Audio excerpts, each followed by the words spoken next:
Vamos a empezar ya la clase. Antes de nada, como siempre, preguntaros si tenéis alguna duda relacionada con el tema anterior. Ya sabéis, si queréis intervenir oralmente, es mejor, porque a lo mejor no estoy tan pendiente del chat. Activáis el micrófono, hacéis la pregunta, la consulta y desactiváis inmediatamente.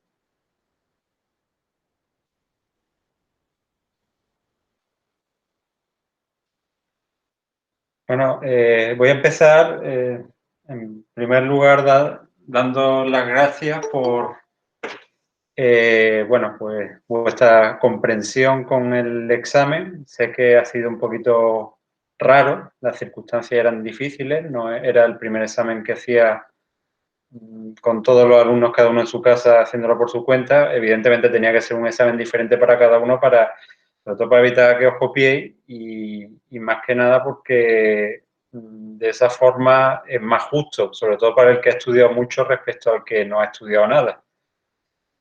Al final, bueno, pues la calificación se ha extrapolado la nota a la calificación más elevada, que era alrededor de 9,4, con lo cual, bueno, pues todos habréis notado un ligero aumento de vuestra nota final. El tiempo del examen era justito, o sea, estaba pensado para que una persona que se lo supiera muy bien, pues no tuviera dudas y lo resolviera en el tiempo justo. Y bueno, pues la verdad es que las mejores calificaciones así lo han demostrado. Evidentemente no podía dejar mucho tiempo porque, bueno, era una condición que ya había especificado previamente en la tutoría de la mañana.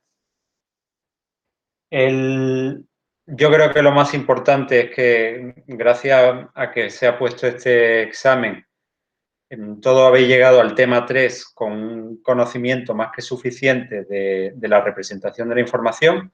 Recordamos que en el tema 2 lo que hemos aprendido es a escribir la información de forma que el computador la pueda entender. ¿Y qué es información? Pues, por un lado, vimos los datos, los números, tanto enteros como números en punto flotante, las cadenas de caracteres, el texto en formato ASCII o en formato Unicode. Y luego también tenemos la representación de las instrucciones. Es decir, el computador es capaz de entender unas instrucciones y hemos aprendido más o menos a escribir esas instrucciones. El tema 3, bueno, pues es el más importante, evidentemente, de la asignatura, porque es donde aprendemos no solamente los componentes de la unidad central de procesos, sino también su estructura, su organización interna y su modo de funcionamiento, ¿vale? Este es el objetivo del tema 3. Tema 3, voy a poner ya el PowerPoint, tiene una primera parte de introducción, preparando, sobre todo, presentando los elementos que componen el procesador. Después hablaré del ciclo de instrucción. Ya en la primera clase prácticamente introduje cómo funcionaba el computador como repetición indefinida del ciclo de instrucción. Y una vez que hayamos recordado el modo de funcionamiento del procesador, pasaremos a construir un procesador basado en la arquitectura MIPS,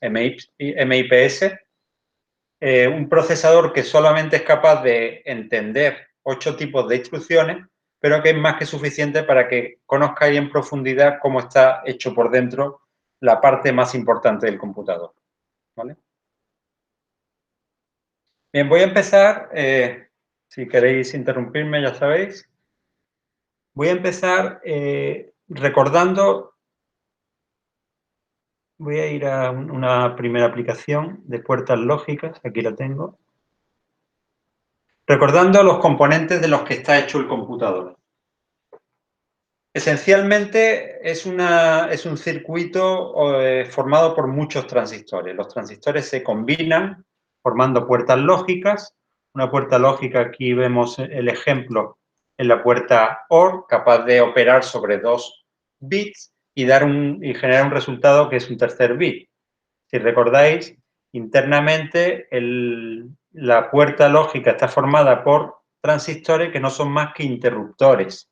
Combinados adecuadamente, esos interruptores me permiten tener en la salida un 0, en este caso la bombilla apagada, o un 1, según el modo de funcionamiento de la puerta lógica. Claro, yo puedo tener muchas puertas lógicas combinadas de forma que esa combinación de puertas lógicas sea capaz de convertirse en circuitos un poquito más complejos. Este sería un ejemplo de un circuito bastante complejo, la unidad aritmético-lógica del computador. Es un circuito en el que hay una enorme cantidad de puertas lógicas formando pequeños módulos capaces de realizar una operación aritmética muy sencilla con una pareja de bits, por ejemplo, la suma de 2 bits, generando una función de acarreo y un resultado. Combinando un montón de puertas lógicas y de módulos, pues puedo construirme un sumador capaz de realizar operaciones con 8, 10, 32 o 64 bits como en un procesador moderno. Otra de las combinaciones que puedo hacer con las puertas lógicas es construir un multiplexor.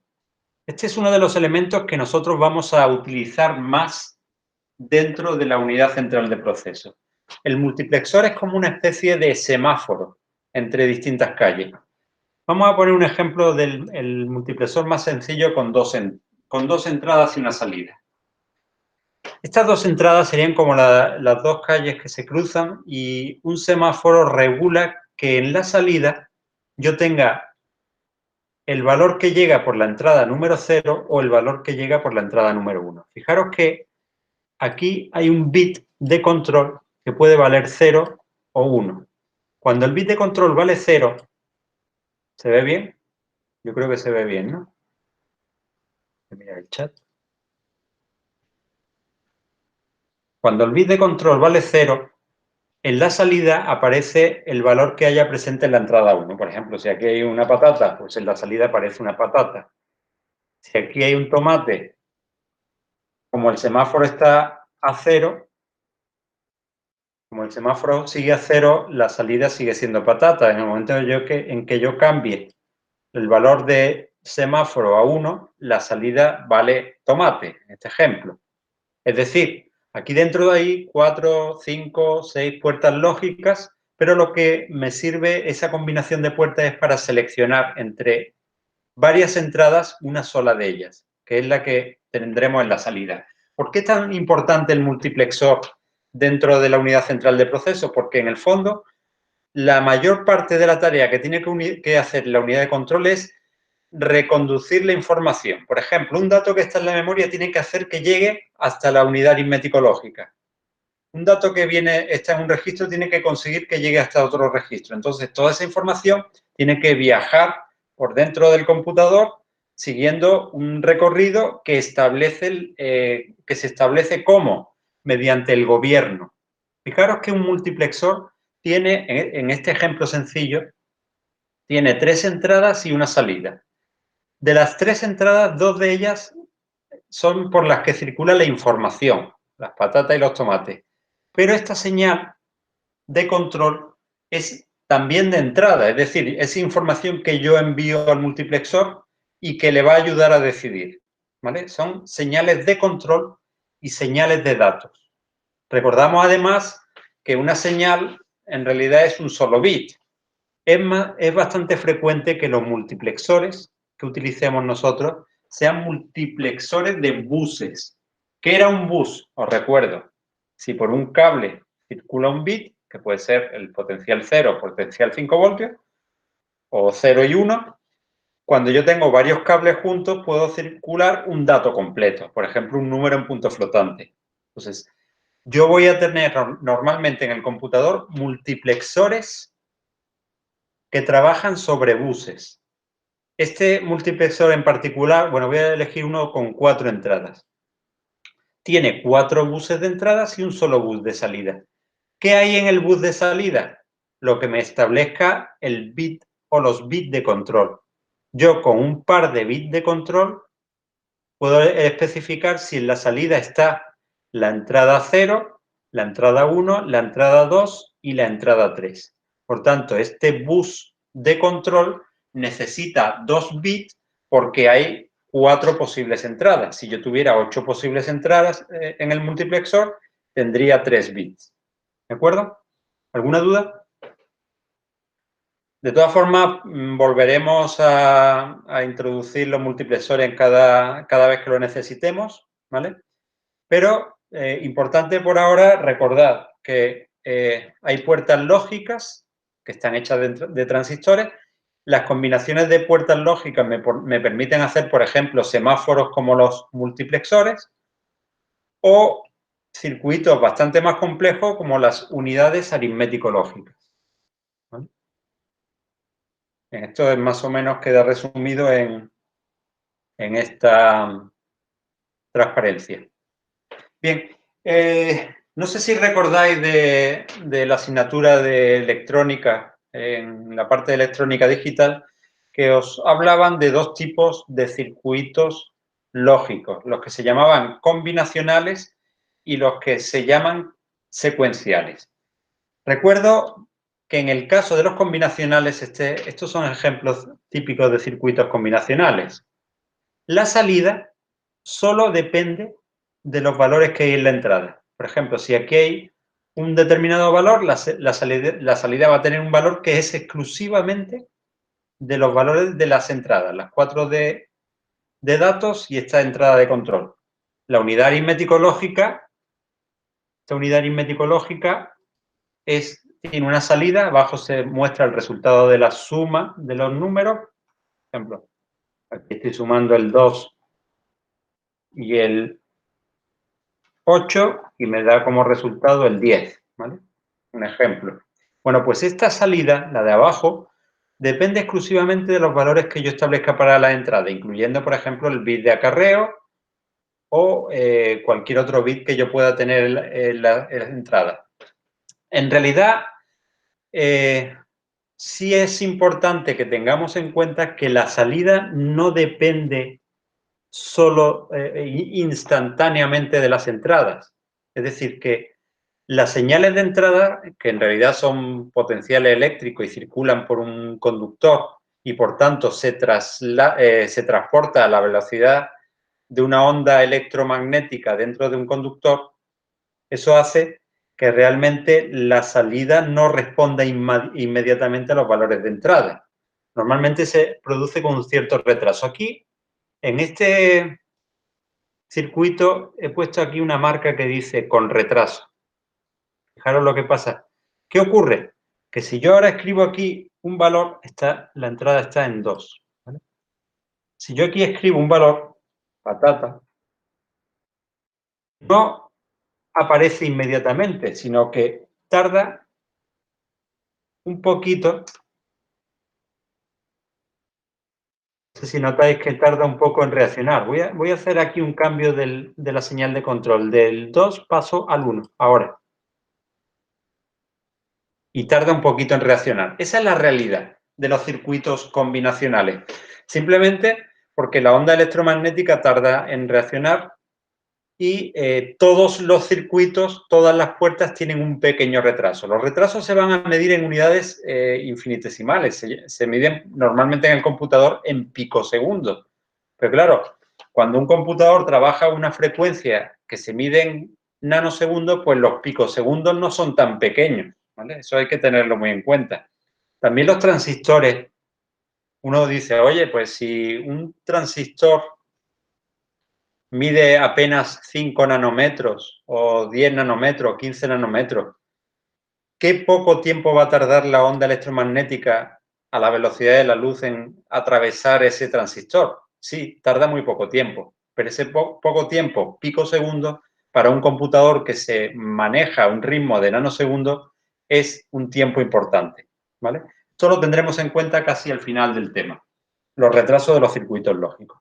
Bien, volviendo al tema de los componentes del computador, tenemos componentes combinacionales cuya salida responde inmediatamente a las entradas o casi inmediatamente, y luego tenemos los circuitos secuenciales.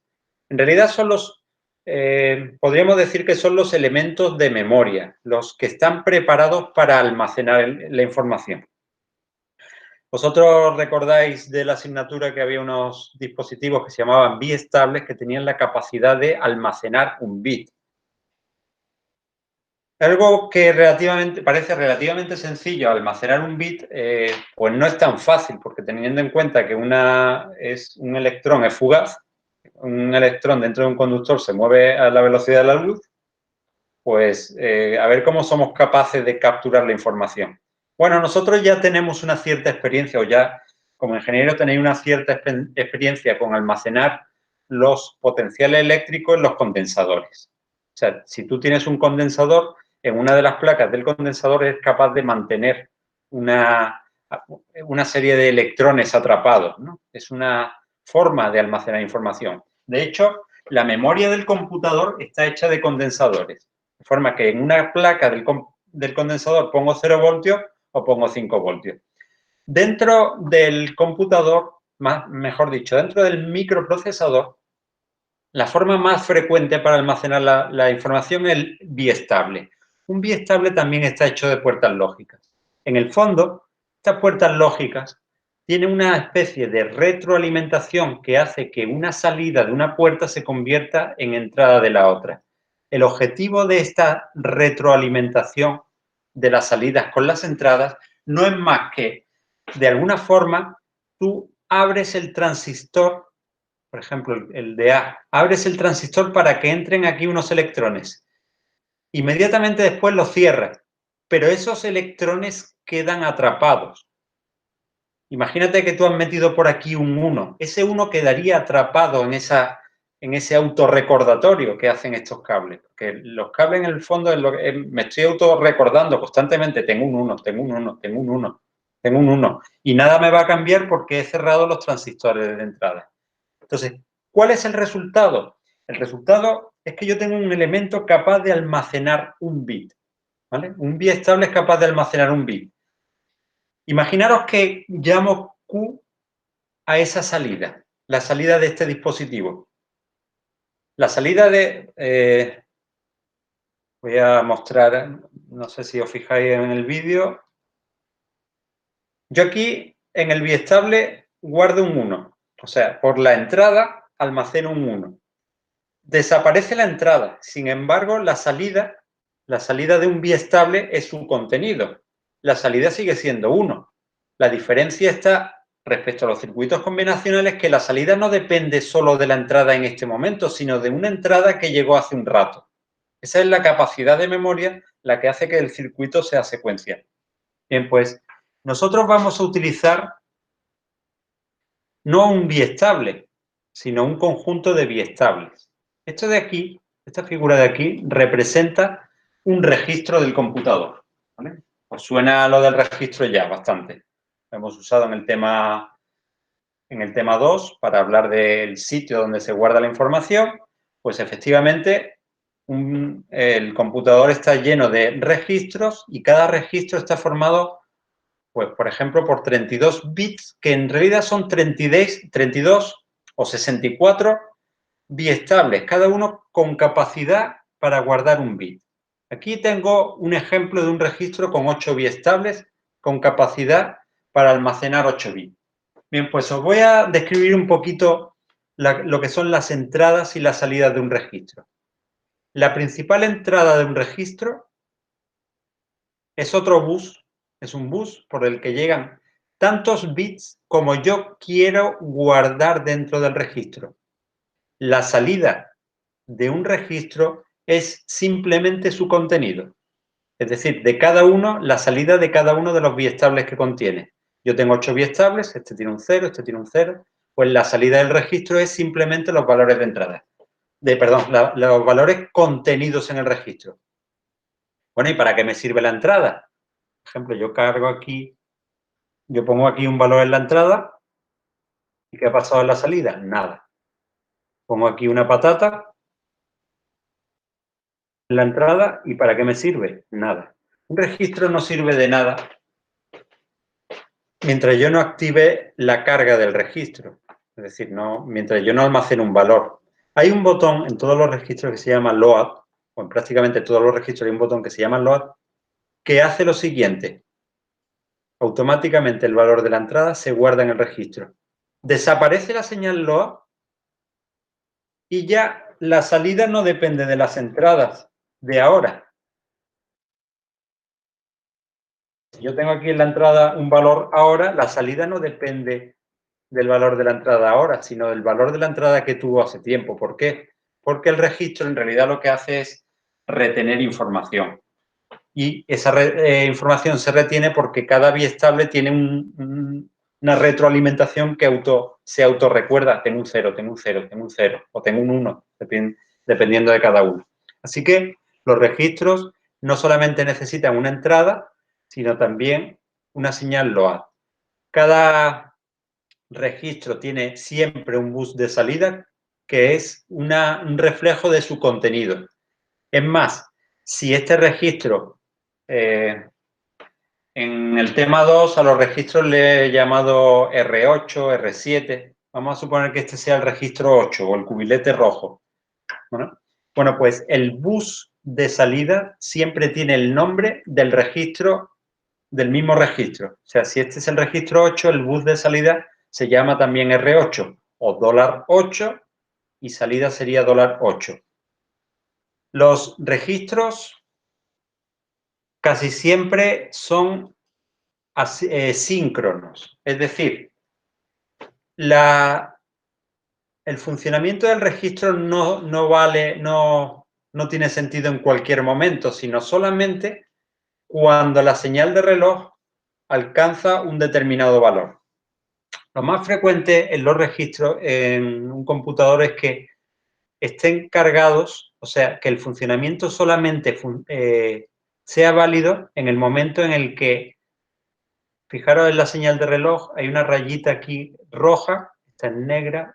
Bueno, en el momento en que la señal pasa de 1 a 0, es el único momento en el que yo puedo almacenar valores. Voy a darle aquí a LOA, un momentillo. LOA, nada, no ha pasado nada. LOA, nada. No, LOA, nada. Fijaros en esta señal de aquí, es un cronograma. Representa los valores de las señales con el paso del tiempo. Cuando llegue aquí al final se vuelve a poner al principio.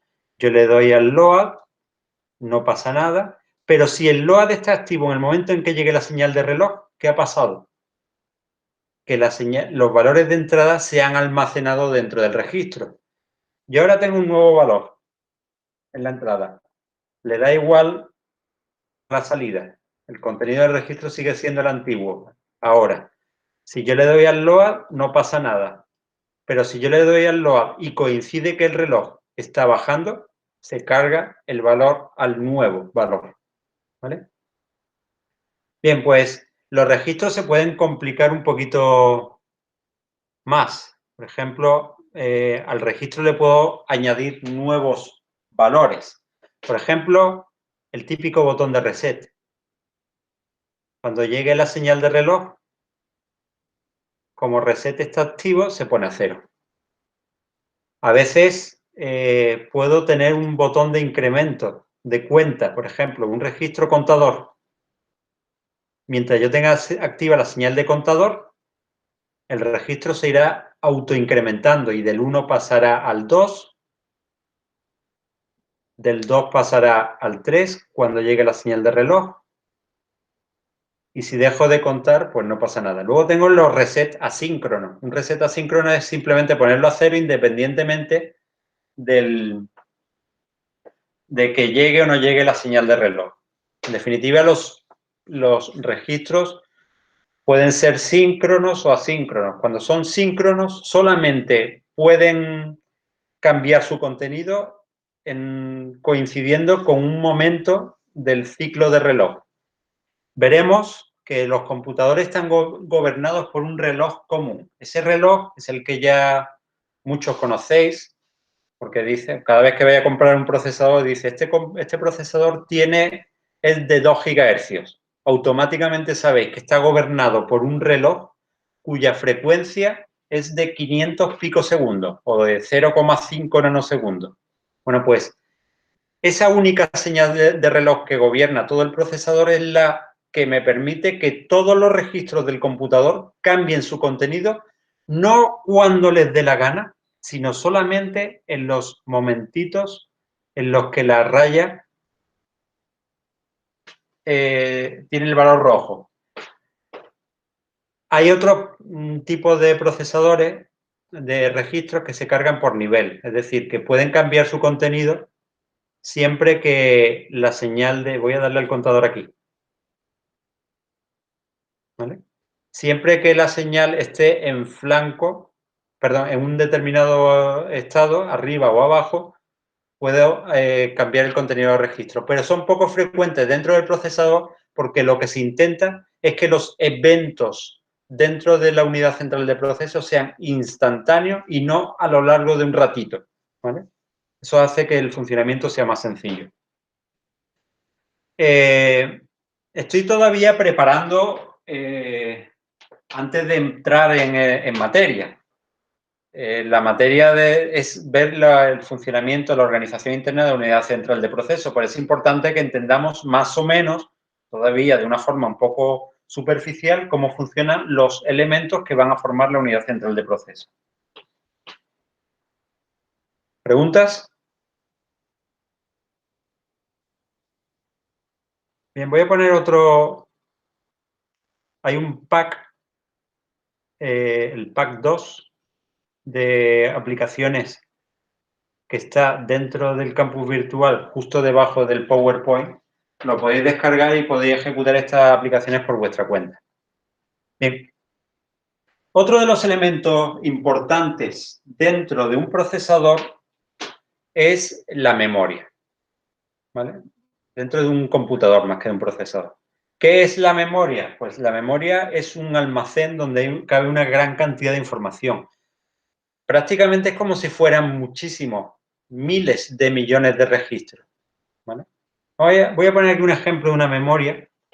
Una memoria tiene aquí hasta 120, del orden de 124 hexadecimal elementos. Y en una memoria lo normal es que haya un determinado bus que se llama bus de direcciones, cuyo objeto, el objeto del bus de direcciones, no es más que seleccionar un bloque de datos de la memoria. En este caso estoy seleccionando 32 bytes, perdón, 32 bits de la memoria, 4 bytes, estos 4 bytes, estoy seleccionando. Entonces, este bus se llama bus de direcciones. Coge información de un determinado registro y lo lleva a la memoria para seleccionar algo. La salida del bus de la memoria no es más que el contenido de la palabra seleccionada. Por ejemplo, aquí he elegido la palabra número 20 de la memoria. Como si me voy a la biblioteca y elijo el tomo número 20. ¿Qué es lo que obtengo en la salida? El tomo número 20, ¿vale? El de la biblioteca. Es el que tengo seleccionado. Dentro de un... Puedo seleccionar a lo mejor un determinado byte dentro del tomo. O mejor dicho, aquí estoy seleccionando el byte 0b, que sería el contenido de la posición de memoria número 22, ¿vale? Bueno, el Little Endian y Big Endian, eso ya es otra historia, pero no afecta.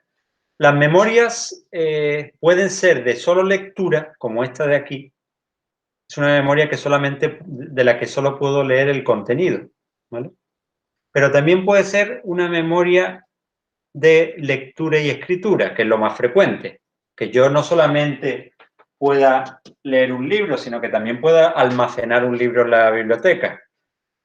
Cuando yo tengo una memoria de lectura y escritura, siempre hay un botón Write, digamos que hay una señal Write, que es la que haría el equivalente a la señal LOAD de un solo registro.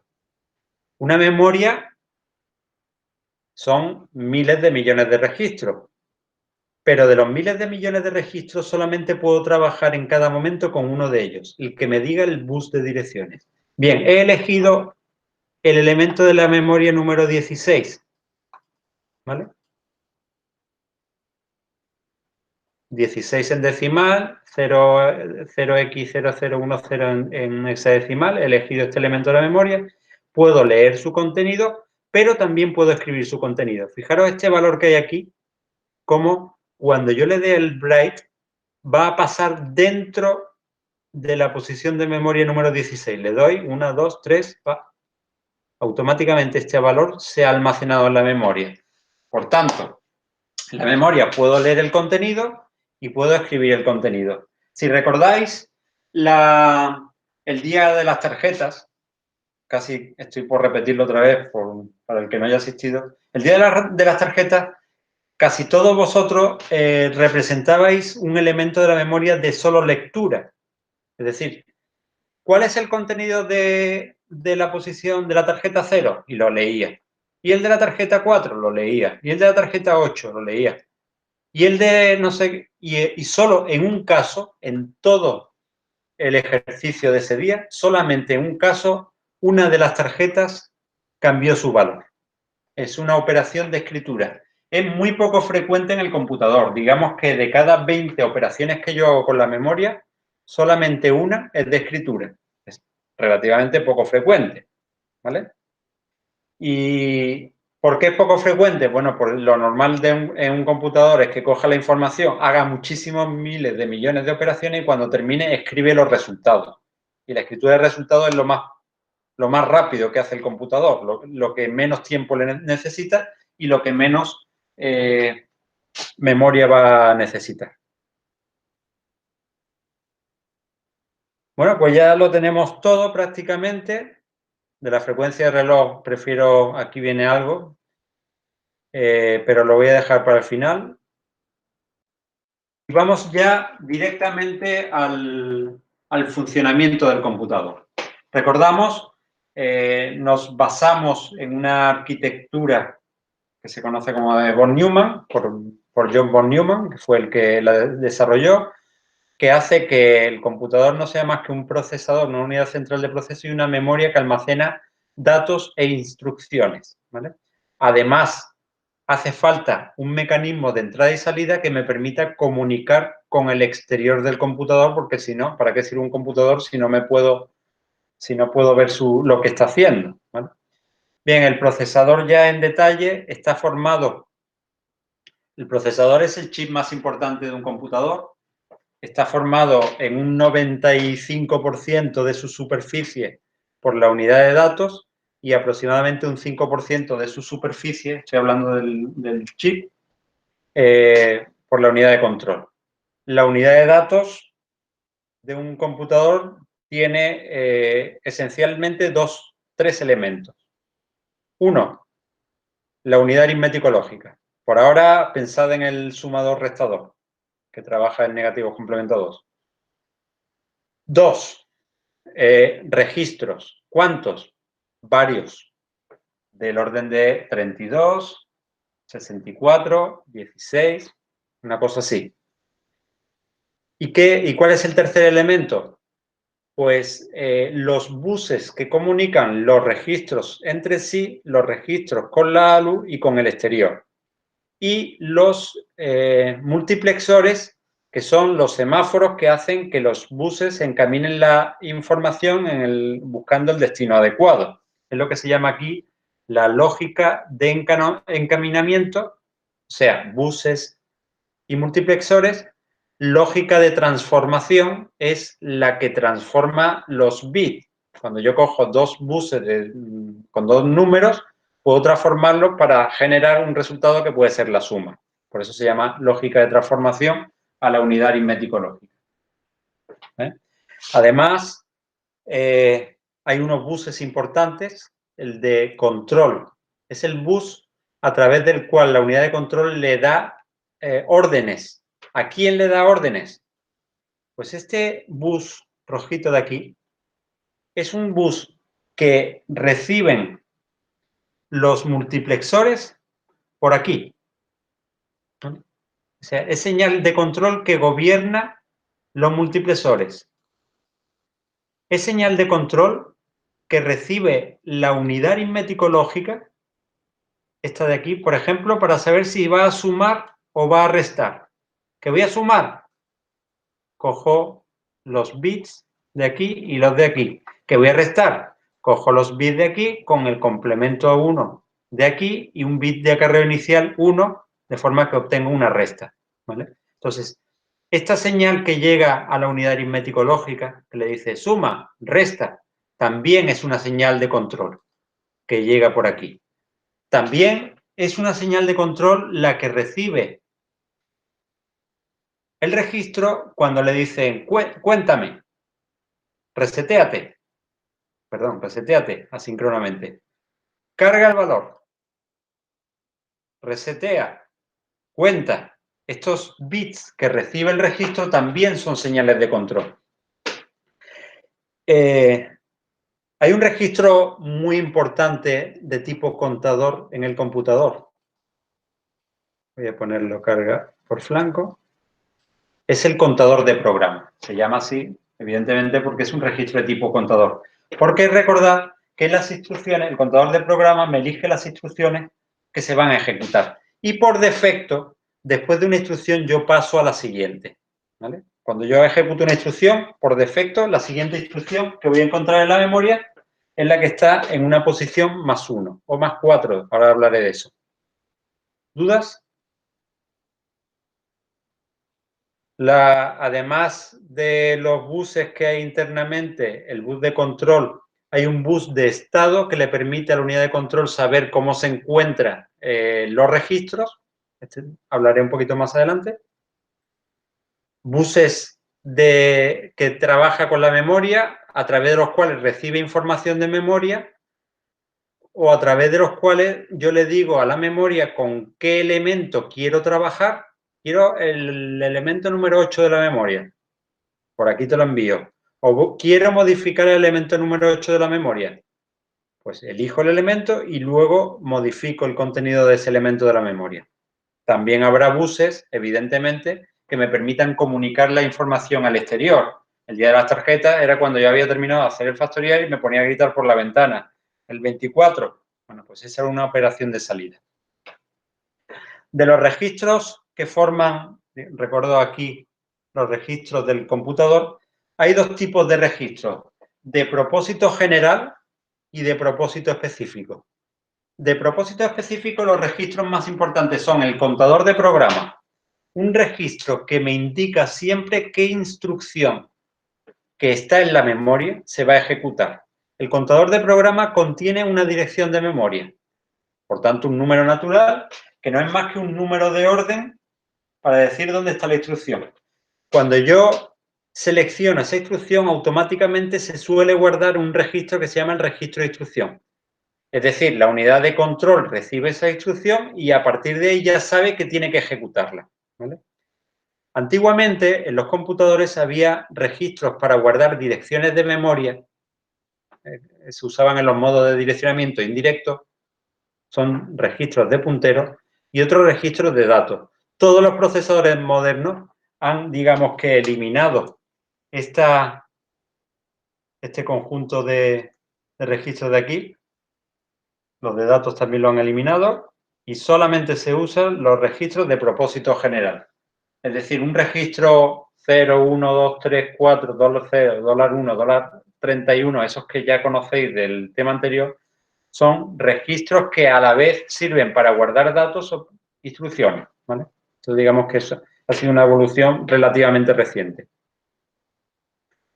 Hay otros registros, por ejemplo, este os suena, el puntero de pila, ¿no? El puntero de pila es el registro que me indica hasta dónde se ha llenado la pila. O el registro de estado. El registro de estado es un registro que está formado por flags, ¿vale? Los flags, como Z, C, O, ¿os acordáis de la práctica número 1? Que pusimos 4 flags que gobernaban la forma en la que tú ibas a resolver el ejercicio, ¿vale? Pues de alguna forma estos flags se va a usar en un computador, se van a usar todos estos flags para determinar cómo va a evolucionar el computador. En una de las instrucciones decía, si el flag Z vale 0, haz esto. Si no vale 0, haz lo otro.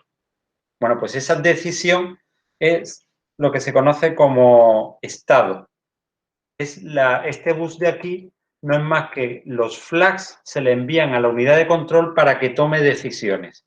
Cuando veamos el diseño de un procesador sencillo, veremos un sencillo flag que es, o sea, un registro de estado con un solo bit estable, que es el Z, ¿de acuerdo? Que te dice 0 o 1. Registros temporales. Todos los computadores tienen además otros registros que no se ven, que no se pueden direccionar. Por ejemplo, imaginaos que yo tengo dos cubiletes, ¿vale? Cada uno de ellos representa un registro. Este es el registro 3, este es el registro 4, y yo quiero intercambiar sus contenidos. Bueno, pues no hay forma de hacerlo si no tengo un registro temporal intermedio. Esto se explica muy bien si recurro a un lenguaje de programación. A ver, voy a poner aquí esto de aquí que lo tenía preparado. Imaginaos que yo quiero intercambiar el contenido de dos variables, A y B. Dos variables, ya dije que son en realidad posiciones del computador donde yo puedo guardar cosas. Dos registros A y B pueden ser dos variables. Si yo quisiera intercambiar el contenido de las dos variables, yo no puedo hacerlo mediante programación como me dé la gana. Yo tengo que hacer esto de aquí. Lo de A llevarlo a un registro temporal. Lo de B se copia en A. Ahora pierdo lo que había en A, porque ha llegado una copia de lo que había ahí en B. No pasa nada, porque yo tengo una copia en un registro temporal que voy a llevar ahora a B. Es la única forma de intercambiar el contenido de dos registros sin necesidad, sin estropear nada, ¿vale? Sin perder información. Necesito recurrir a registros temporales. Bien, pues todos los computadores tienen registros temporales para esa tarea. La ALU. La ALU es la calculadora del computador donde se hacen operaciones aritméticas en general. Normalmente en el computador solamente se hacen, solamente voy a tener una unidad aritmética que sea capaz de sumar, restar. Tanto la multiplicación como la división se obtienen mediante sumas o restas sucesivas, ¿vale? O sea, si os recordáis el algoritmo de la multiplicación, 843 por 321, ¿no? Pues yo voy cogiendo cada dígito del multiplicador de abajo y lo voy multiplicando por el de arriba. Eso en binario es mucho más sencillo porque solamente hay que aprenderse dos tablas, la del 0 y la del 1, que son las más fáciles de todas. Entonces, bueno, pues la multiplicación y la división son tremendamente sencillas y en realidad consisten en una secuencia de sumas y restas. Luego hay operaciones lógicas tipo AND, OR, NOT. O sea, se cogen 3 bits de un registro 111 y los 3 bits de otro registro 101 y se hace una operación OR. El resultado sería que cada bit de A y cada bit de B hacen la operación OR, de forma que C daría un resultado que sería 111. No voy a meterme en detalles, que eso es lo de menos. No es importante todavía. También, bueno, pues saber que los procesadores modernos, las unidades aritméticas, trabajan no solamente en puntos fijos, sino también en puntos flotantes. Las operaciones también son muy sencillas dentro de una unidad en punto flotante, porque en realidad una suma, por ejemplo, de una multiplicación de dos números en punto flotante es la multiplicación de sus mantisas más la suma de sus exponentes y cosas relativamente sencillas. Unidades vectoriales. Pues un computador moderno normalmente no trabaja ya con un solo registro, sino con un conjunto de registros y hace una operación vectorial, como el equivalente a sumar el vector A con el vector B, que sería cada componente de A y cada componente de B, ¿no? ¿Dudas? Porque ya voy a pasar al diseño de un procesador, el mismo.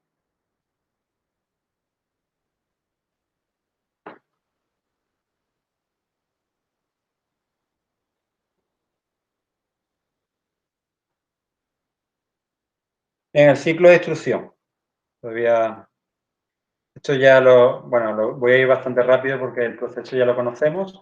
El contador de programa es un registro puntero, un registro especial que me almacena un lugar de la memoria yo lo que hago es seleccionar una instrucción de la memoria cuyo contenido pasa al registro de instrucciones. Una vez que está dentro del registro de instrucciones, la unidad de control, que es el circuito que veremos en la parte final del tema, analiza el código de operación.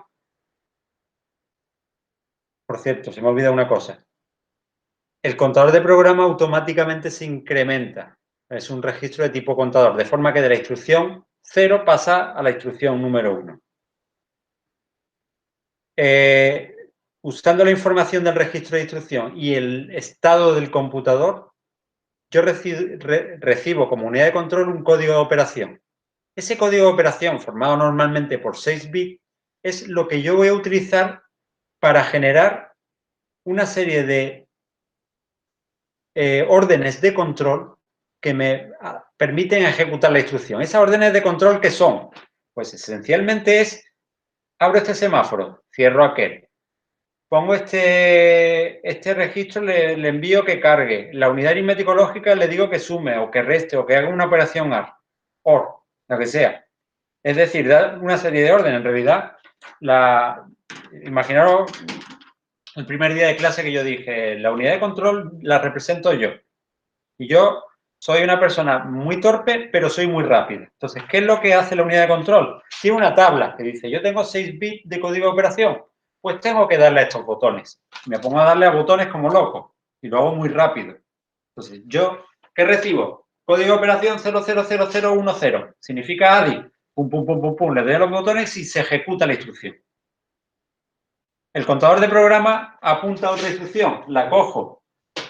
La instrucción es un load word. Pum, pum, pum, pum, pum. Ejecuto. Y voy a la siguiente instrucción. Así de sencillo. Así funciona el computador. Bien, pues vamos ya por fin al diseño del computador. ¿Vale? El computador, bueno, aquí viene diseño de una unidad de datos. Diseño de una unidad de datos en realidad es diseño de la unidad central de proceso, prácticamente el 90% de la unidad de proceso, que consiste en, bueno, pues vamos a ver cómo conectar los distintos elementos que ya conocemos, los registros, la unidad aritmético-lógica, etcétera, ¿vale? Nos vamos a basar en un procesador MIPS. Los procesadores MIPS son de los más frecuentes que hay en el mundo. Hoy en día, digamos que bueno, desde que han proliferado los móviles, son los procesadores ARM los más frecuentes, pero casi todos en casa, como mínimo, tenemos 6 o 7 dispositivos con procesadores MIPS. Por ejemplo, todos los routers son procesadores MIPS, gran parte de los televisores tienen, por lo menos distintos fabricantes tienen procesadores MIPS, impresoras tienen procesadores MIPS, es decir, hay por todas partes procesadores MIPS. En su momento llegó a ser el procesador, a tener el microprocesador más potente del mundo, que era el MIPS R10000. Hoy en día, bueno, pues son más utilizados en dispositivos periféricos. La implementación en monociclo, es decir, vamos a hacer que una instrucción se ejecute en un solo ciclo de reloj, aunque de hecho hablaremos un poquito más adelante.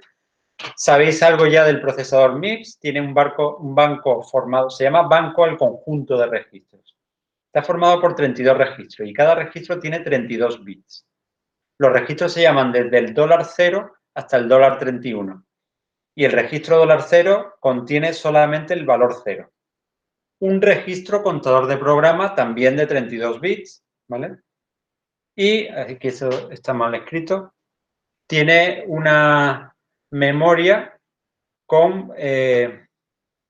tiene dos partes la memoria, ¿vale? Esto es un poquito diferente de lo que yo he hablado hasta ahora de la máquina de von Neumann, pero voy a aclararlo enseguida. Tiene una memoria de 4.000 millones de instrucciones y otra memoria de 4.000 millones de datos, ¿vale? Puede ser el mismo dispositivo, pero nosotros lo vamos a dibujar por separado, por dos razones, ¿vale? Es decir, aunque sea la misma memoria, la misma biblioteca, yo la voy a dibujar como separada.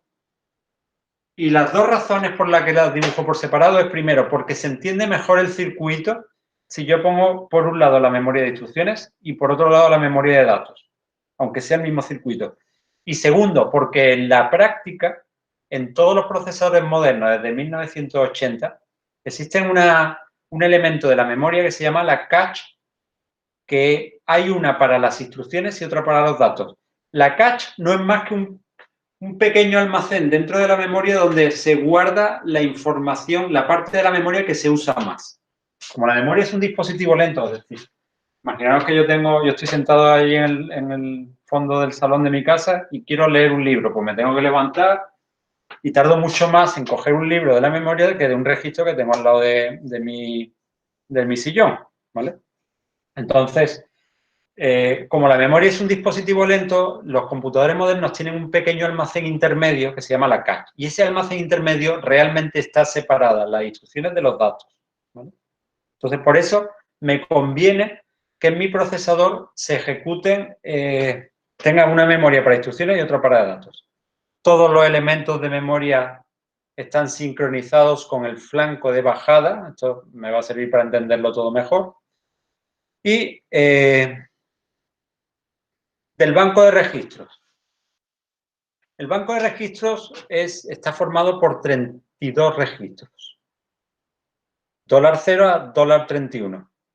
Pero yo no puedo ver el contenido de los 32 registros a la vez. Yo no puedo ver la salida de los 32 registros, sino solamente 2 de ellos, que yo elijo. Voy a dibujar un banco de registros que tengo aquí en el pack 2.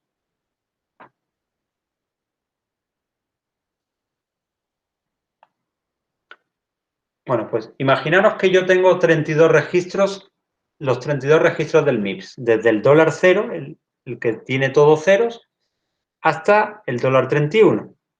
Bien, pues yo solamente puedo ver los buses verde y azul, son los contenidos de 2 de los registros. ¿De qué registro? Los que yo elija. Por ejemplo, yo puedo ver el contenido del registro número 10, 3C a 0, o el contenido del registro número 4 por el otro bus. Se dice que este banco, este conjunto de registros solamente tiene 2 puertos. Un puerto en informática es como decir una puerta. 2 puertas de salida. La puerta A y la puerta B. Y estos de aquí son el selector de qué registros puedo ver yo asomar por la puerta. Puedo elegir ver el registro 9 o el registro 13 o 14. ¿Vale? Pero también tiene una puerta de entrada. La puerta de entrada es a través del cual yo puedo llevar información a un registro. Por ejemplo, yo tengo aquí un valor 12 que quiero almacenar en un determinado registro. También tiene un selector de puerta, ¿vale? Un selector. Yo puedo elegir que el contenido del registro que vaya a cambiar su valor, perdón, el registro que vaya a cambiar su valor sea el 14.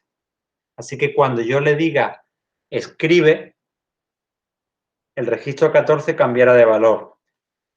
Y si le doy a 17 y le doy a escribe, el valor que tiene el registro 17 pasará a ser patata, ¿no? No sé si pongo, ¿no? Esto no sé si funciona. Right. Efectivamente, el contenido del registro 17 ha cambiado. Por lo que es lo mismo, volviendo a los cubiletes. Recordáis que yo puedo tener 4 cubiletes. El azul que he perdido, el amarillo, el verde y el rojo. ¿Vale?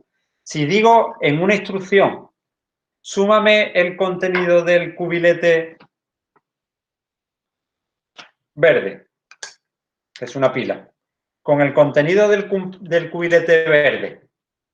Recordad, yo puedo sumar el registro 3 con el registro 3, o el verde con el verde, que tengo 2 pilas. Y guárdame el resultado en el registro rojo. ¿Vale? Pues tengo ahora el registro rojo con 2 pilas.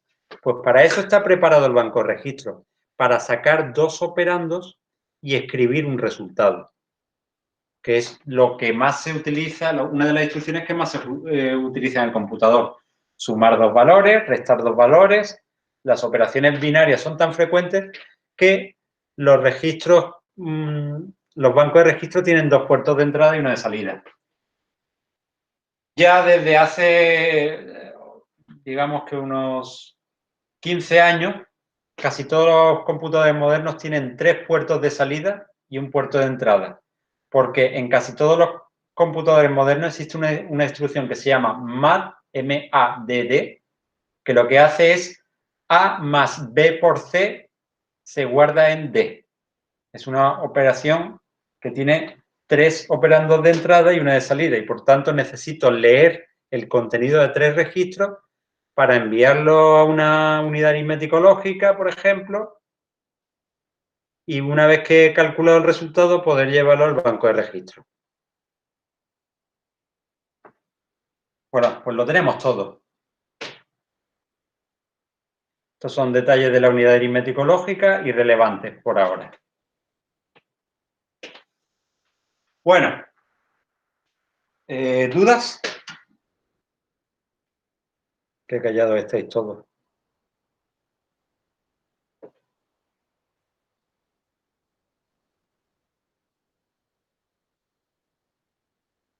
Una de dos, o no estáis enterando de nada o estáis enterando de todo. Así que voy a seguir adelante. Bien, pues vamos a diseñar un computador ya capaz de ejecutar bastantes instrucciones, las más importantes realmente, que son las siguientes.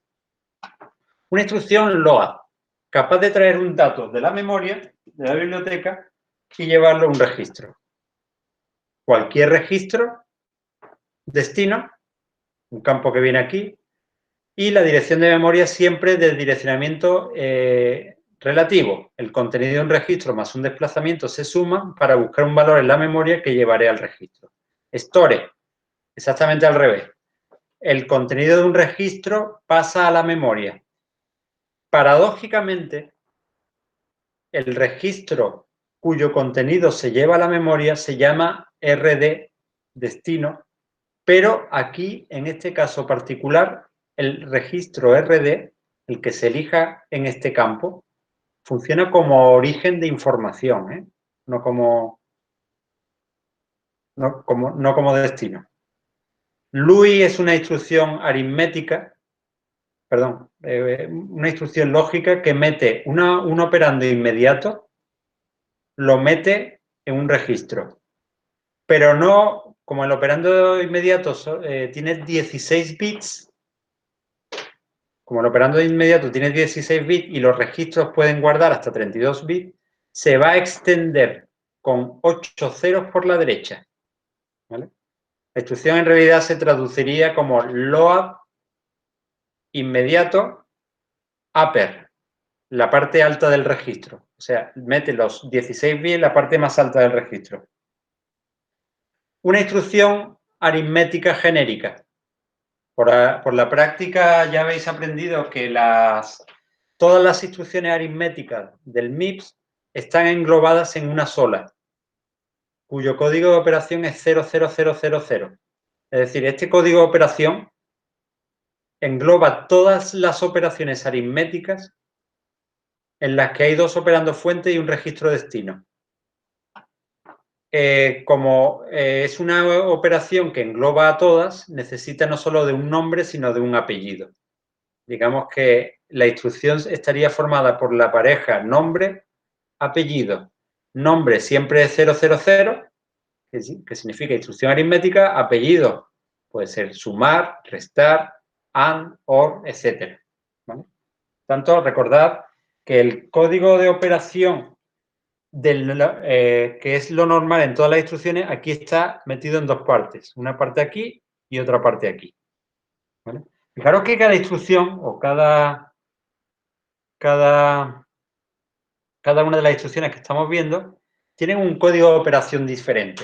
¿Vale? Esto es lo que recibe la unidad de control. Dice, uy, 001000, pues hago esto. Cojo una constante, le sumo un registro y el resultado lo llevo a otro registro. Y las dos instrucciones, esta de aquí, que es la más importante del computador, ¿vale? El branch, ¿vale? Ya veremos por qué esto es tan importante. Y ya, son las instrucciones de control. Son las instrucciones que me modifican el contador de programa. Si yo no modifico el contador de programa de forma explícita, el computador cada vez que ejecuta una instrucción pasa a la siguiente. Pero si yo me encuentro con una instrucción jump, significa salta al tomo número 10, ¿vale? Y ejecuta, ¿vale? Esa es la instrucción jump, que me permite alterar bruscamente el valor del contador de programa, de lo que está preparado para hacer, que es autoincrementarse de uno en uno, ¿vale? Y luego branch, la que decía que es la más importante. Es un salto condicional. Estoy ejecutando este tomo. Y esta instrucción me dice, si se cumple una condición, salta. Si no, pasa a la siguiente. ¿Vale? ¿Por qué es tan importante el branch, bifurcación, ramificación? Porque realmente es la que hace que mi máquina unas veces haga una tarea y otras veces haga otra. Si no, el computador yo lo enciendo, hace lo de siempre, y lo apago y ya ha terminado y todos los días lo mismo. Yo quiero que cada día me haga una cosa diferente. ¿Gracias a quién? Al branch, que es la que me permite tomar decisiones en función de los datos. Bueno, pues venga, vamos a diseñar el computador. Fijaros qué fácil va a ser mi primera instrucción. La primera instrucción no la he puesto, pero lo que voy a hacer es tan simple que es capaz ya de ejecutar un programa. Voy a coger el contador de programa, ¿vale? Este registro de aquí, contador de programa, el bus de salida de un registro, el número que contiene, lo voy a conectar con el bus de direcciones para seleccionar una palabra de la memoria. He seleccionado una determinada palabra de la memoria. ¿Y qué hago? Lo vuelco por la salida del bus de la memoria de instrucciones, ¿vale? Se llama, este bus se llama bus de instrucciones. ¿Qué más voy a hacer? Al valor del contador de programa le voy a sumar 4 y lo voy a guardar dentro del contador de programa. Esto, repito, el contador de programa que tiene una instrucción 0. Le sumo 4 y ahora ¿qué tiene? ¿Dónde lo guardo? Aquí. ¿Qué ha pasado? Que se ha preparado automáticamente el contador de programa para buscar la instrucción. Dice, hombre, pero Felipe, tú me has dicho que después de una instrucción pasa a la siguiente, no una que está 4 posiciones más adelante. Sí, pero eso lo dije el día de las tarjetas, donde cada instrucción ocupaba un byte. En este computador, cada instrucción ocupa 4 bytes. Eso significa que el contador de programa normalmente empieza en la posición 0, pues va a ir contando de 4 a 4, de 0 al 4, de 4 al 8, del 8 al C y del C al 10, que es como se cuenta en esa decimal. Tengo aquí, dentro del pack, tengo una memoria de instrucciones. La memoria de instrucciones es una parte del procesador.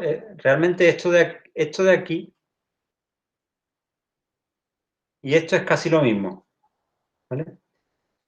¿Qué pasa cada vez que yo incremento el contador de programa? Pues no lo incremento de uno en uno. Fijaros los valores que almacena. C, 1,0, 1,4, 1,8, 10 20, 24, 28, 20C. Y así va contando de 4 en 4. Este valor va de 4, por ejemplo, 048C. ¿Qué tienen en común? Que sus 2 bits menos significativos son 00. El 0000. El 4, 01, 00. El 8, 10, 00. El C, 11, 00. Esto, bueno, como una curiosidad, pero que también ayuda luego a entender.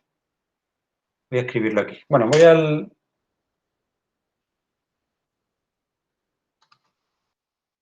0. Sería 00, 00. 4. El 4 se escribe 0100. La instrucción 8. ¿Por qué me estoy yendo? Donde no veo. Sería 1000 y C sería 1100. Fijaros la curiosidad. Es lo mismo decir posición 0 de la memoria, posición 4, posición 8, posición C, que decir instrucción 0 de la memoria, instrucción número 1 de la memoria, instrucción número 2 de la memoria, instrucción número 3 de la memoria. ¿Vale? Así que de los bits de direcciones, los dos menos significativos son siempre 00. De hecho, en el contador de programa están implícitos.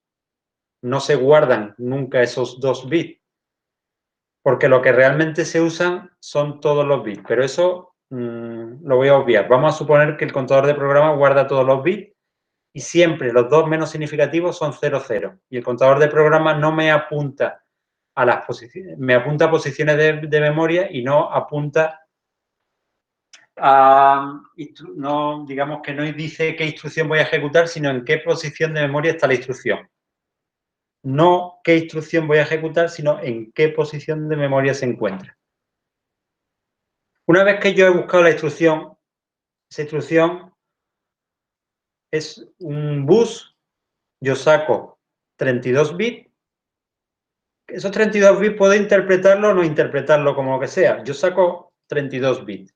Si considero que son datos, pues los proceso como si fueran números en punto flotante, entero, lo que sea. Si considero que son instrucciones, pues depende ya del tipo de computador.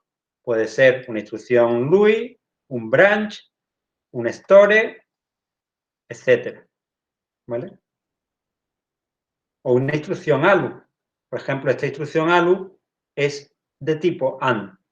Sería un ejemplo. AND, $1, $30, $26.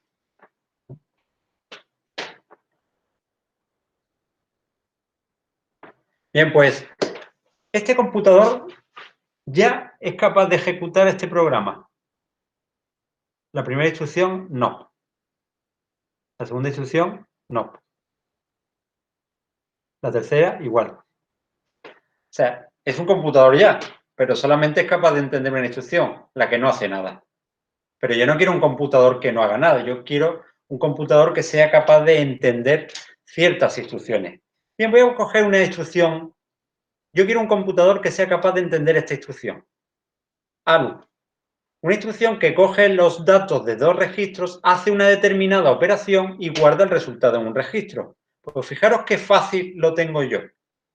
Nada más que tengo que hacer estas conexiones. De los 32 bits que forman la instrucción, elijo estos 5 bits para seleccionar un registro, el que sea. Estos otros 5 bits, los que van de aquí a aquí, lo voy a usar para seleccionar otro registro. Una vez que yo he seleccionado dos registros con los que quiero trabajar, obtengo el contenido de dichos registros. Los mando a una unidad aritmético lógica. ¿Vale? Conecto estos buses de salida del banco de registros con los buses de entrada de la unidad aritmético lógica. Selecciono qué tipo de operación aritmético lógica quiero realizar usando estos bits de la instrucción que vienen por aquí. Y una vez que yo he seleccionado qué tipo de operación quiero hacer, cojo el resultado de la unidad aritmético lógica y lo envío al puerto de entrada del banco de registros, donde yo almacenaré el resultado de la instrucción en el banco. Pues ya tenemos un computador mucho más potente porque es capaz de ejecutar dos tipos de instrucciones, la no operación y cualquier tipo de operación aritmético lógica.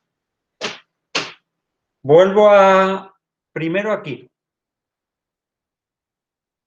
Bueno, lo he cerrado, justo es la que he cerrado, no debería, aquí. Contador de programa. Incremento, va de 4 en 4, pero voy a analizar los bits que forman los 32 del bus de instrucciones, hasta que encuentre una instrucción aritmética. Aquí tengo una instrucción aritmética, ¿vale? Voy a buscar otra que me guste más. Esta, AND.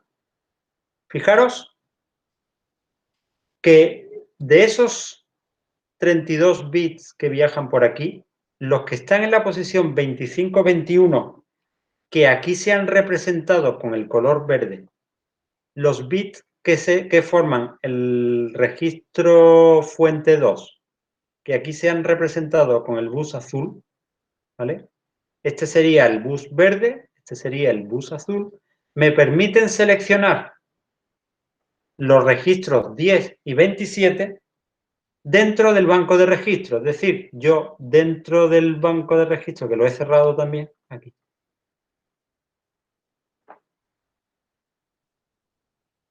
Yo selecciono dos registros, el 10 y el 27. Vamos a suponer que yo los he seleccionado. El contenido de esos dos registros automáticamente pasan a la salida, se muestra en la salida. Yo he elegido dos registros. He seleccionado el cubilete rojo, que tiene dos pilas, y el cubilete, y el cubilete verde, que tiene una pila. Bueno, pues he cogido el contenido de un registro y el del otro, los he llevado a la salida del banco de registros, los envío a una unidad aritmético-lógica a la que le ordeno que me ejecute, le ordeno que me ejecute la operación AND. ¿Y qué hace, qué hago con el resultado de la unidad aritmético-lógica? Es el sumador-restador que hemos visto al circuito. Automáticamente lo conecto con la entrada del banco de registros. De forma que estará preparado para guardarse el valor.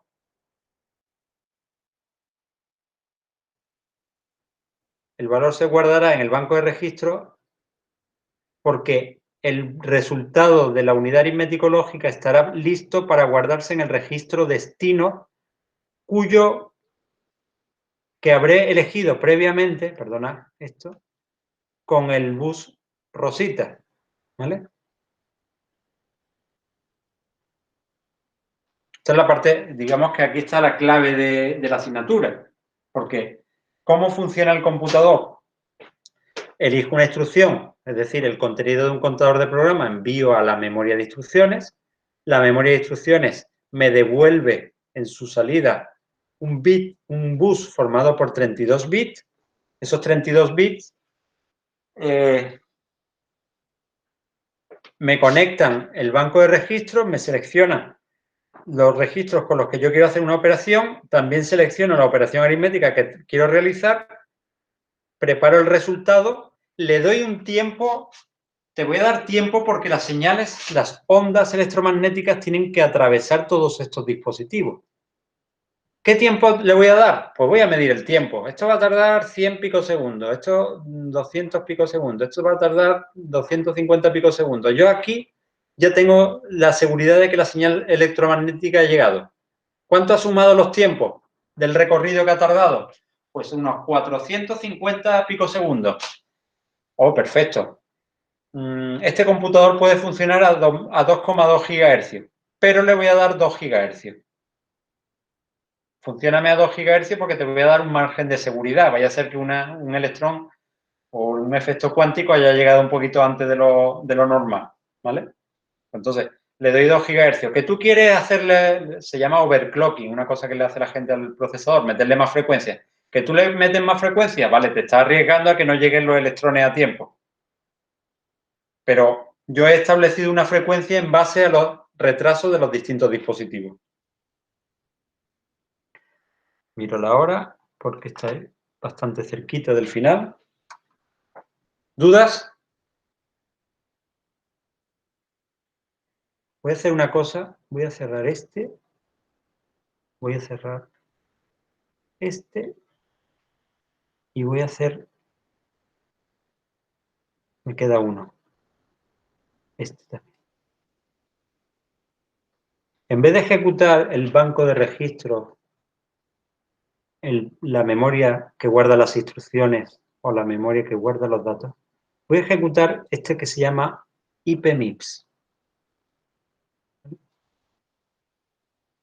que en realidad abre los 3 distintos elementos, pero sobre todo me interesan por ahora la memoria de instrucciones y el banco de registros por la siguiente razón. Porque al abrir los 3 juntos con IPMIPS, cualquier operación que yo haga aquí, automáticamente, en esta ventana, automáticamente se refleja en esta ventana. Fijaros qué pasa cuando yo incremento el contador de programa y de repente me aparece la instrucción SLT, bueno, no sé lo que significa. Sí lo sé, pero no lo voy a decir. Hazme una suma de esto con esto y guárdame el resultado, perdón, de esto del 1 con el 19 y guárdame el resultado en el 23. Estos 3 buses se han enviado. El bus 1, el bus que contiene el 1, el que tiene el 19, son buses de 5 bits, lo suficiente para seleccionar un registro. Seleccioname el registro 1 y el registro 19. Bien, ya he seleccionado el registro 1 y el 19. Es decir, del registro 1, cuyo contenido es AA9C, ya tengo aquí su valor. Del registro 19, cuyo contenido 2 pilas o 9E9, ya tengo aquí su valor. ¿Qué hago con esto? Pues lo llevo a una unidad aritmético lógica. ¿Y el resultado de la unidad aritmético lógica, dónde lo llevo? Aquí, al bus C. ¿Para qué? Para que cuando llegue el momento, el registro 23 almacene el resultado de la instrucción, de la suma del registro 1 con el 19, o SLT del registro 1 con el registro 19. ¿Y cuándo va a ocurrir eso? Cuando llegue la señal de escritura.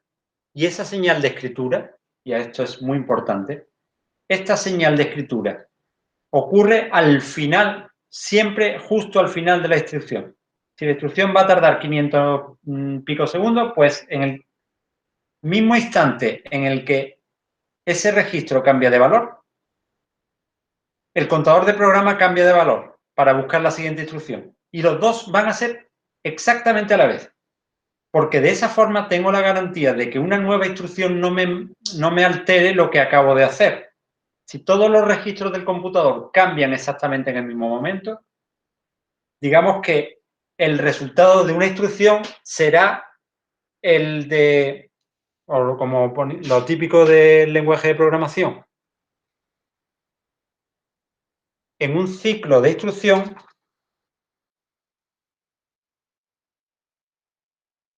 yo voy a guardar al final de la instrucción, exactamente al final, lo que durante el ciclo de instrucción hay dentro de A y dentro de B. De esa forma me garantizo que el nuevo valor de A no me afecte a la operación aritmética. Si todos los registros cambian de valor en exactamente el mismo momento, ¿vale? Esto lo volveré a repetir porque es importante para entender cómo funciona el computador. ¿Dónde voy?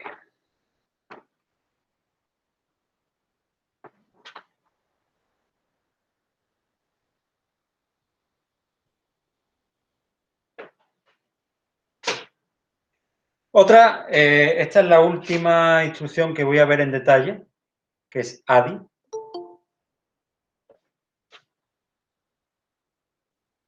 Última instrucción que voy a ver en detalle consiste en ejecutar en un ciclo de reloj, es el tiempo que tenemos, una instrucción cuyo código de operación, aquí lo leemos, ya sabemos leer muy bien, y aquí pone ADI 001000. Un registro destino, aquí es donde vamos a guardar el resultado de una operación que consiste en sumar el contenido de un registro que yo elegiré por aquí, lo voy a sumar con una constante. Bien, pues yo voy a hacer lo siguiente. Necesito esta modificación al circuito. Coger esa constante. ¿De dónde viene esta constante? Viene dentro de la propia instrucción. ¿Recordáis? Dentro de la propia instrucción viene un determinado número. En el MIPS yo voy incrementando y de repente me encuentro con un ADI. A ver si me lo encuentro. Tiene que aparecer.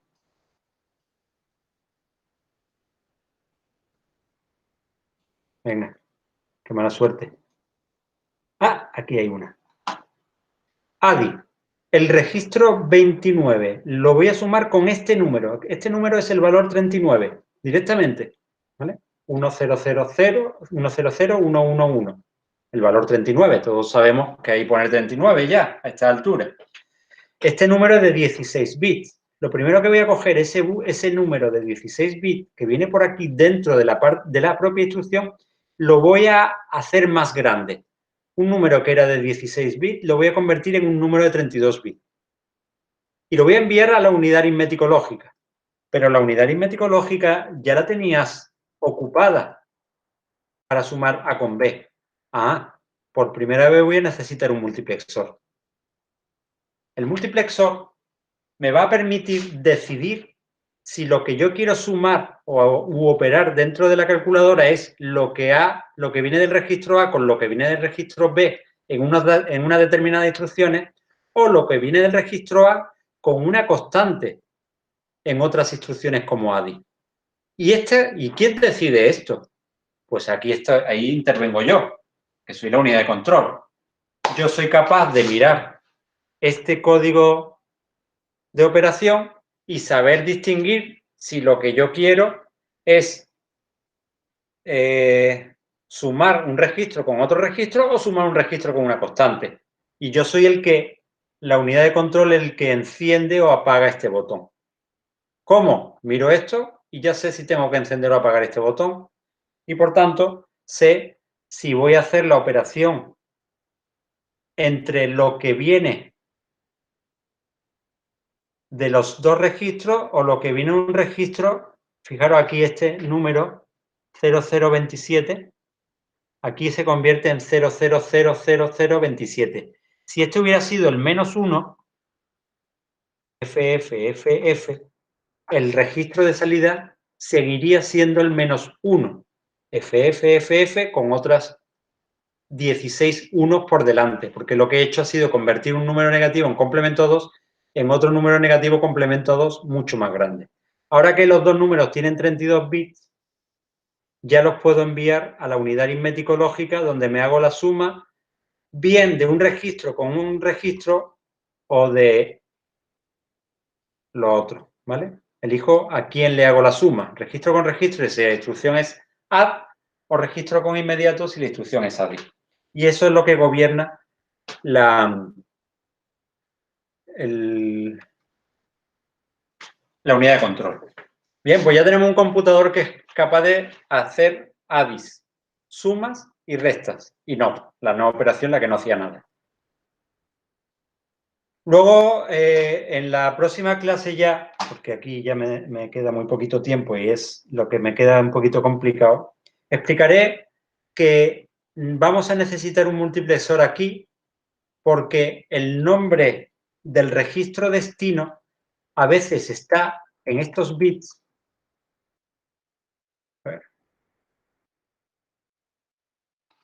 nombre del registro destino a veces está en estos bits y a veces está en estos bits. Por tanto, necesito saber de dónde viene el nombre del registro destino y eso me obliga a poner otro multiplexor aquí, pero eso lo contaré mañana. También veremos en la clase de mañana otras instrucciones, como ORI. Hay muy pequeña variación, una muy importante, LOAD, en la cual yo tendré que coger el contenido de un registro, sumarle un valor inmediato. Una vez que he conseguido el contenido de un registro con el valor inmediato, obtengo una dirección de memoria que se representa en este bus. Voy a ir a una memoria, voy a buscar un dato y el contenido de la memoria lo voy a enviar al banco de registro. Es decir, tengo que añadir nuevos elementos que no tenía hasta ahora. Y poco a poco veremos cómo, añadiendo instrucciones, nos veremos obligados a hacer modificaciones al circuito, hasta que lleguemos a las instrucciones de salto, en las cuales el contador de programa puede elegir entre seguir en secuencia, que sería este multiplexor por abajo, o saltar a un destino. Y ese destino puede llegar de distintas formas. según la instrucción sea de tipo J o de tipo branch. En definitiva, en la próxima clase lo que vamos es a redondear el procesador completo. Ya nuestro procesador estará preparado para ejecutar las 8 instrucciones más frecuentes y habremos aprendido a diseñar nuevas instrucciones. De hecho, siempre hay preguntas muy fáciles en el examen final en el cual se añade una nueva instrucción y sois vosotros los que tenéis que dibujar una rayita en el circuito simplemente diciendo, bueno, pues si yo tengo que hacer una instrucción JR, pues lo que hago es una rayita así. Y eso aprenderéis vosotros en este tema. ¿Dudas? No me habéis preguntado absolutamente nada durante la clase.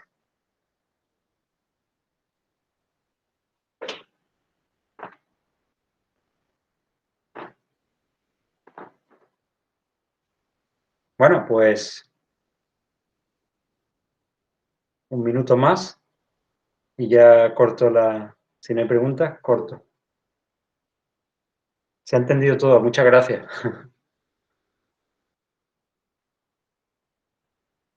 De todas formas, como haremos muchos ejercicios con esto, pues terminaréis dominándolo. Echarle un vistazo a vosotros. Echarle un vistazo a los circuitos, ¿vale? A los que están en el pack 2 que he puesto en el campus virtual. Porque de esa forma vais a entender mejor cómo funciona el banco de registro, que es muy importante. El nombre de los registros que se usan en el banco es importante que lo entendáis muy bien antes de la próxima clase. Así que, por favor, jugad un poquito con los dispositivos, con las aplicaciones que yo he preparado porque son bastante útiles. Repito algo que dije al principio de la clase. Enhorabuena a la gran mayoría por haber superado el test del tema 2. Habréis visto que vuestra nota final es ligeramente superior porque, como ya comenté, iba a extrapolar la nota a la de teniendo en cuenta la calificación más alta obtenida, lo cual significa que cada uno de vosotros pues, sube en torno a un 5% la nota final. Me parece que al final habéis superado la prueba unos 46 o 47 alumnos y solamente 5 o 6 van a... en principio quedaría pendiente para el final, o sea que no eliminan materia, pero cuando termine el encierro, el castigo este, pues daré una oportunidad para recuperar antes del examen final. El próximo día de clases mañana es sábado, no el lunes. Mañana es sábado, ¿no? Sí. ¿Alguna pregunta más? Perdona, Felipe, ¿y las clases que quedan grabadas, dónde las podemos ver? Volver a ver. La primera clase que grabé la tengo guardada. Vale. ¿Y La esta, por segunda, que fue ejemplo? una tutoría, creo, y que Sí. salió un poquito, se interrumpió varias veces.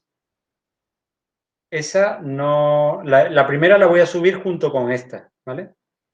Pero son de representación de instrucciones, ¿no? De representación de datos. Esta sí es importante, esta la voy a subir a YouTube, que tenemos un canal del departamento, ¿vale? Vale, perfecto. Gracias. De nada. Profesor, una preguntita. Sí. El tema de la gente que no ha conseguido entonces eliminar, o sea, ¿se repetirá? Vale. Cuando termine el encierro, haré bueno, cualquiera puede intentar, de los que quedaron pendientes, puede intentarlo en cualquier momento, ¿vale? Le pondría un ejercicio a resolver y podría eliminar en cualquier momento. En particular, hay un par de personas que, habiendo superado el test del campus virtual, no me entregaron la otra parte, el bloque 2. No sé si es que han tenido problemas, que se pongan en contacto conmigo, porque si han tenido problemas, se lo facilito. Yo Y es que, por ejemplo, cualquier otra persona en cualquier momento puede hacer el test e intentar superarlo, y sobre todo de forma presencial cuando termine el encierro. Y si no, pues ya en el final. O sea, facilidades a por tope. ejemplo, es que no tuve, o sea, no me dio tiempo a hacer la segunda parte en condiciones porque me quedaron como 5 minutos y no me dio tiempo a terminarlo, entonces no sé qué. Bueno, los casos particulares ya lo hablamos por separado, ¿vale? Vale, perfecto. Si quieres, bueno, voy a poner mi número de teléfono por si me queréis escribir por WhatsApp, que es más rápido.